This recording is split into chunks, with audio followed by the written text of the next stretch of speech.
Hello viewers, I'm your host Uzma Jafri with another episode of South Asia Focus. Let's begin the show. After 8 long years, India is chairing the United Nations Security Council for the month of August, and it has a range of significant issues ranging from maritime security to deteriorating situation in Afghanistan lying before it. Prime Minister Narendra Modi and External Affairs Minister S. Jaishankar will be chairing key meetings amidst growing discussions over the new global order, rising Chinese threats in Indo-Pacific, and Taliban's stepped-up offensive in Afghanistan.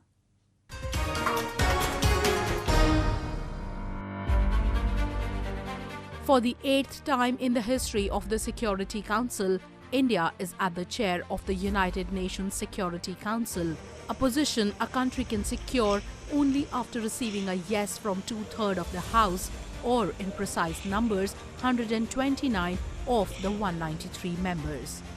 India's permanent representative to the United Nations, T.S. Tirumurthy, called it the moment of pride for the country.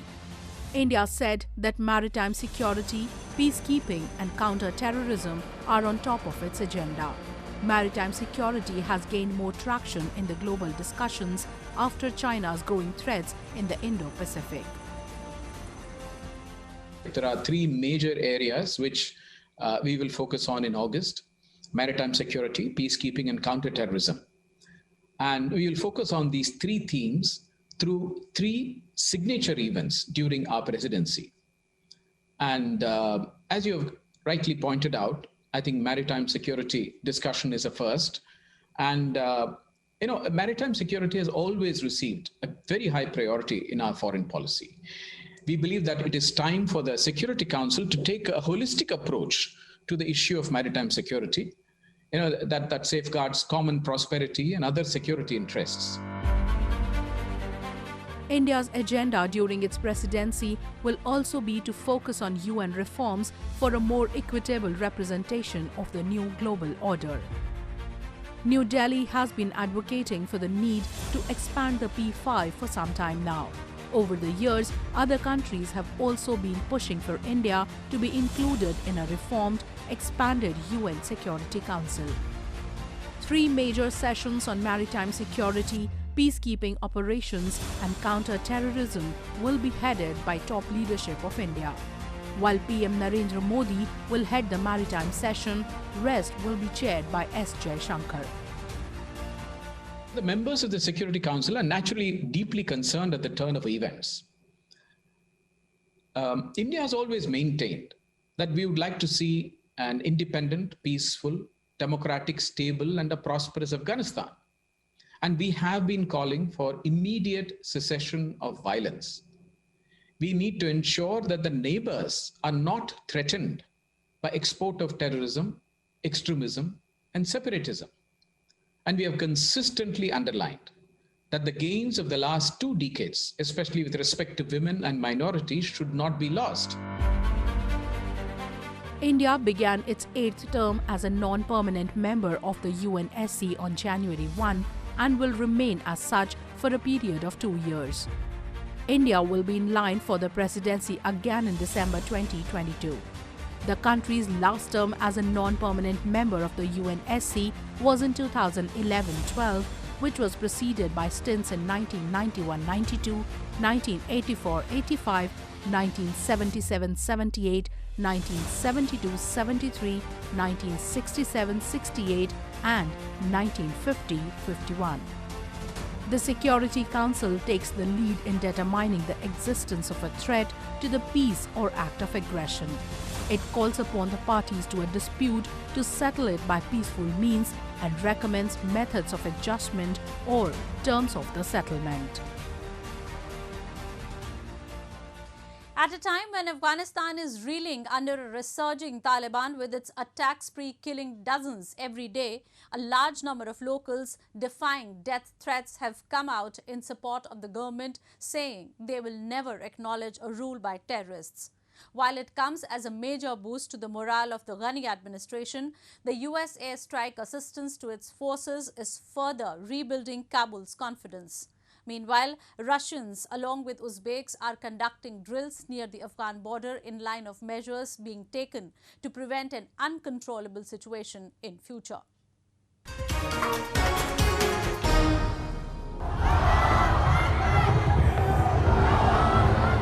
Holding a rally in a pitch-dark night, these hundreds of Afghan men and women are putting up resistance to the hardline Taliban ideology. They shouted slogans of Allahu Akbar, meaning God is greatest, and supported the government for its stance. The event was held immediately after a blast near the heavily fortified Green Zone in the capital. The two sides, Afghan establishment and the Taliban, are stuck in a deadlock for months over Taliban's demands.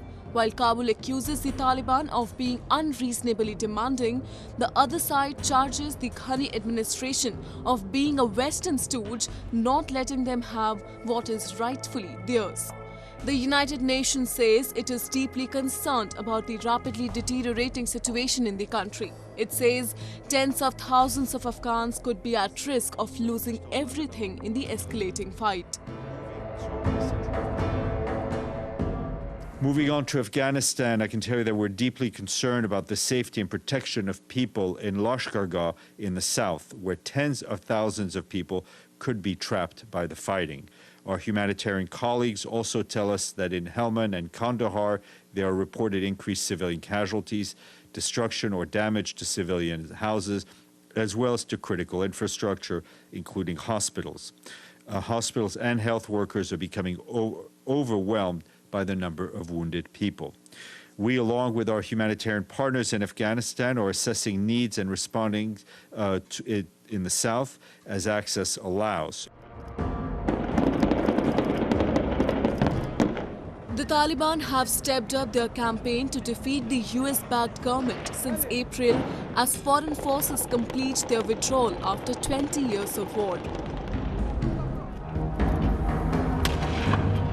Fighting has been particularly heavy around the city of Herat, near the western border with Iran, and the Lashkargah and Kandahar in the south.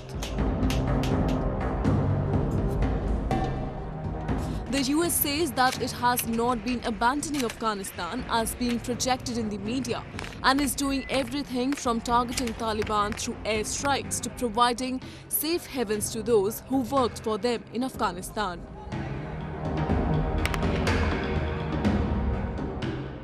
For months, we and our colleagues in Washington have worked to speed up everything we could in the SIV process. Since the first of this year, our consular staff in Kabul has issued over 5,000 special immigrant visas and interviewed thousands more, some of whom departed yesterday. Meanwhile, Russia and Uzbekistan are holding joint military exercises near the Afghan border amid fears in both countries that a worsening security situation in Afghanistan could spill over into Central Asia. 1,500 Russian and Uzbek participated in the 5-day exercises that began on Monday last week. In a sign of how seriously Moscow views the potential threat from Afghanistan, it said it would send a much bigger military contingent to Tajikistan for separate trilateral exercises. Tajikistan has also been roped in to make it a more serious affair. And while this all continues, people in Afghanistan are continuously making efforts to flee to Western neighbors to save their lives that has not just been threatened by looming Taliban disaster, but also due to lost means of livelihood. So far, all they have witnessed is disappointment, with most of them, including Turkey, has shut its doors for all Afghan migrants. On the contrary, it has detained all of them who managed to flee, and in all likelihood is going to send them back where they came from.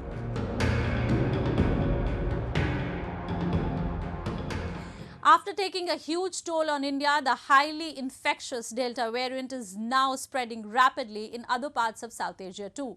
Nepal, Pakistan and Bangladesh have been the most affected, with Himalayan countries' health system now strained to a level where it cannot accommodate any more patients.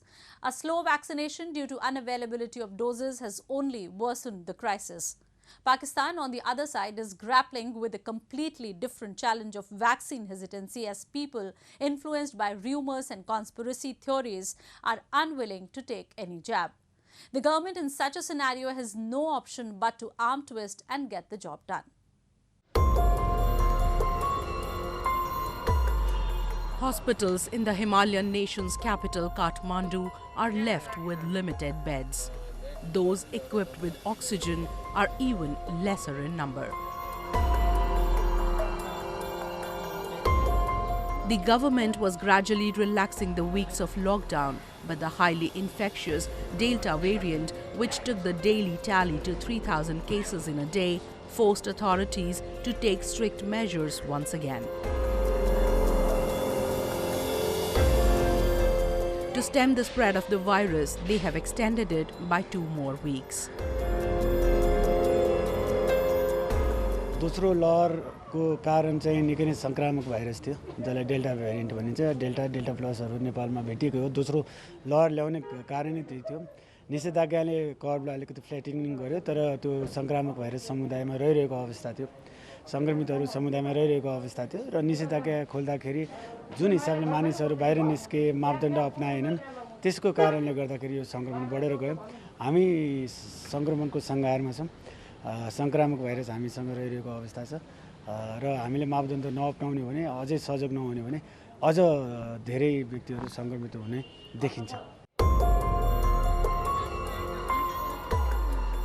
With fear seeping in and some vaccine batches reaching the country, a large number of them could be seen standing in long queues and others rushing to get into a vaccination center. There have been communication gaps between authorities and people during the local rollout, fueling confusion, local administrative bodies said. Nepal had earlier introduced an online registration system to book slots for vaccination, but the government reversed it for easy and equal access to vaccines. Meanwhile, similar scenes also emerged in Pakistan, where massive crowds gathered at the vaccination center after the government warned it would penalize the unvaccinated. Pakistan's federal government has announced that it would block unvaccinated workers from entering public offices, schools and restaurants, while the general public will be banned from transport, shopping malls and air travels without vaccination certificates. The provincial government in Sindh has been particularly strict for it and has warned people with withholding of salaries and blocking of people's cell phone SIM cards unless they have the required certificates. मैं personally corona से डरता नहीं, लेकिन government of Sindh के कुछ इकदाम ऐसे हैं जिसकी वजह से मुझे वैक्सीन लगानी पड़ी, क्योंकि हमारी सैलरी रोक दी जाएगी, हमारी सिम बंद हो जाएगी, ये सारी चीज़ें चल रही हैं। इस वजह से आज मैंने अपनी सेकेंड डोज कंप्लीट कराई है। बहरहाल मैं कोरोना से डरता नहीं। According to National Command and Operations Center, a military-run body that oversees the COVID-19 operations, out of a population of 220 million, Pakistan has managed to inoculate 31 million shots. Out of this, only 6.7 million have been fully vaccinated. Pakistan's vaccine procurement programs are largely dependent on China's export or through the COVAX program. In another South Asian country, Bangladesh, ambulances in the capital Dhaka have seen a surge of activity as the number of COVID-19 cases jumped, fueled by the Delta variant. Following a brief suspension of the lockdown for the Eid al-Fitr holiday in July. Bangladesh ordered a 15-day lockdown again from July 23rd, and many poor, jobless and daily wage earners are struggling to make ends meet. Some rely on handouts for food.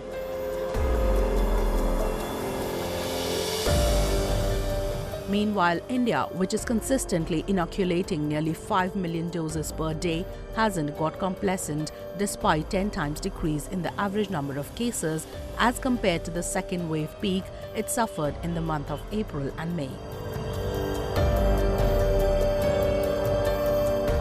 Apart from western state of Maharashtra and southern Kerala, the country has been gradually stabilizing. But the authorities have warned people to not let their guard down, for the second wave, they said, was still not over in the country. And now in our section of Asia this week, the stories from across the continent that made news this week.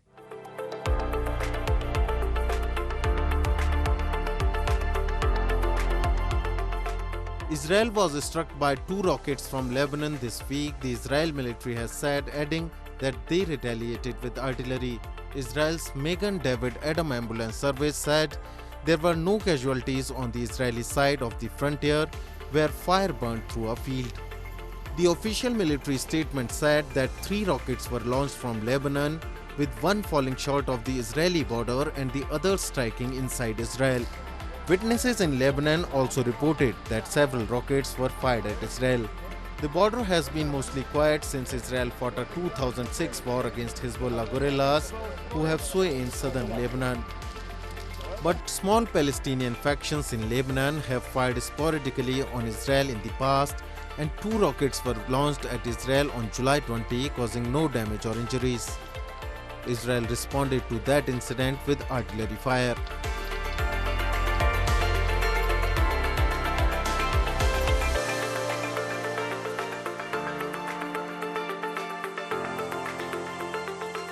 Coinciding with the Tokyo 2020 Olympics and Paralympics Games, the Constant Gardeners event is being organized at Ueno Onshi Park. The 3-month-long event is being organized by Tokyo Metropolitan Government in association with artists from United Kingdom. In this event, the artists are 4 robot arms, the models are Olympic athletes, and canvas is a Japanese Zen garden. Analyzing past video footage from across a wide range of sporting disciplines and events, the Constant Gardeners communicate and celebrate the motion and physicality in professional athletics. 東京フェスティバルなんですけれども、こちらは今開催されている東京オリンピック・パラリンピックに合わせてですね、スポーツの面ばかりではなくて文化の面で盛り上げる、基本的にオリンピック・パラリンピックというのはカルチュラルオリンピアードということで、文化プログラムも実際にやっていくということがある程度規定路線になっておりまして、あといろんな方にオリンピックに関わってもらいたいという趣旨で、文化プログラムをやってきて、それが東京フェスティバルという傘の中で今動いているということです。4 robotic arms work alternatively at a traditional Japanese Zen garden to draw an art to mark the Tokyo 2020 Olympic and Paralympic Games. In daily performances, the gardeners collaborate to create 150 unique illustrations throughout the Olympics. Japanese traditional Zen garden has attracted the people with robotic artwork during the mega sporting event.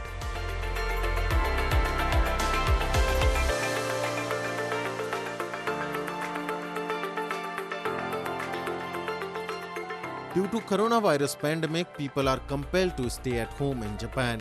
The situation has brought an unexpected trend. Japan's watch and electronics company Casio has launched an electric piano. It accelerates enjoyment of playing music instrument while staying at home. このコロナ禍の状況で、在宅勤務プラス、休日もやっぱり外に出ることができなくなったところで、初めのうちは良かったんですが、だんだんと暇になってきて、でそんな時に主人がもともと趣味でギターとかをやってるので、合わせてセッションみたいな感じでできたらいいねみたいな話から、ちょっと電子ピアノっていうのを探し始めたのがきっかけ。長さというか音の数があって、軽い、思ったよりも軽くっていうところが決め手ですね。ピアノぐらい可愛い赤でって言っても、この赤ってなんかちょっと朱色っぽいっていうか、あれなので、どんな色にも部屋の家具にも合うかなっていうところで、キーボードバージョンとかオルガンバージョンとかあるので、ちょっとそれに合わせたこう曲とか探して弾いてみたりとかしてるので、とてもちょっと飽きずに楽しんでます。Casio analyzes that the trend of music instrument is verified according to the transformation of daily life. Long-time homestaying reminds people the experience to learn or play music in the past and challenge to play it again. The piano model installs 61 kinds of music tones. It includes acoustic piano, and also the music tone of electric piano, organ and synthesizer are installed. It enables to choose favorite music tone for keyboard player. Not only keyboard function but also newly developed speaker is attached. It provides clear and powerful sound in spite of small size. Save space and full impact is the policy of Casio.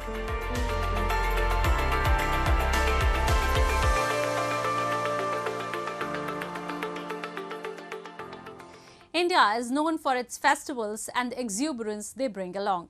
While few festivals are celebrated with equal zeal and enthusiasm across the country, others are specifically celebrated in few states or regions. One such festival is Bonalu, an annual festival which was celebrated recently in southern Telangana state with great enthusiasm and gaiety. Donned in colourful traditional attire carrying decorated pots, also called Bonalu, on their heads, devotees in Hyderabad city throng to temples of goddess Mahakali to celebrate Bonalu, the auspicious festival. During the month-long festival, Hindu goddess Kali is worshipped in regional incarnations like Myasamma, Pedamma and Yelamma. According to the Hindu religion, goddess Kali embodies Shakti, a feminine energy, creativity and fertility, and is an incarnation of Parvati, wife of Hindu god Shiva. Corona जैसी बीमारी आज इस दौर में पूरी दुनिया में है और पूरी दुनिया को झकझोर के रखी है। ऐसी ही बीमारी तेलंगाना के एक दौर में मलेरिया के नाम पर निजाम के दौरान आई थी। ये बोनाल बनाने का मकसद भी यही है कि बीमारी को दूर निकाल के फेंकना। Celebrated in the Hindu month of Asad, Bonalu is the reflection of Telangana's rich culture and traditions. During this festival, a sea of devotees fill the roads of the city and dance on the tunes of traditional folk music. On the occasion, artists dress up in various mythological characters and perform in the procession. Not just this, even women prepare rice cooked with milk and jaggery in new brass or earthen pots adorned with neem leaves, turmeric, vermilion and lit lamp on top of the pot. Every year one can see a number of women marching towards the temples of goddess Mahakali to mark the occasion.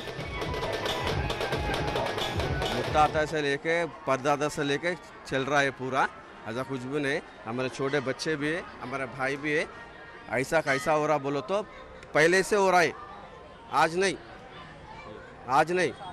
नहीं बोलते भी 60 साल से 70 साल से हो रहा है। हम ऐसे निकालते रहते, मेरे बच्चे भी निकालते।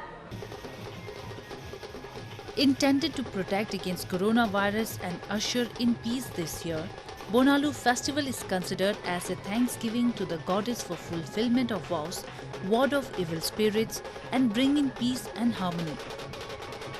Observed on 3 different Sundays at different places in the twin cities, Hyderabad and Secunderabad, the festival's origin traces back to the 18th century. The Bonalu festival is believed that the compassionate mother goddess Mahakali halted the disease and saved the lives of hundreds and thousands of people. With that, we come to the end of this week's episode. See you next week. Goodbye and take care.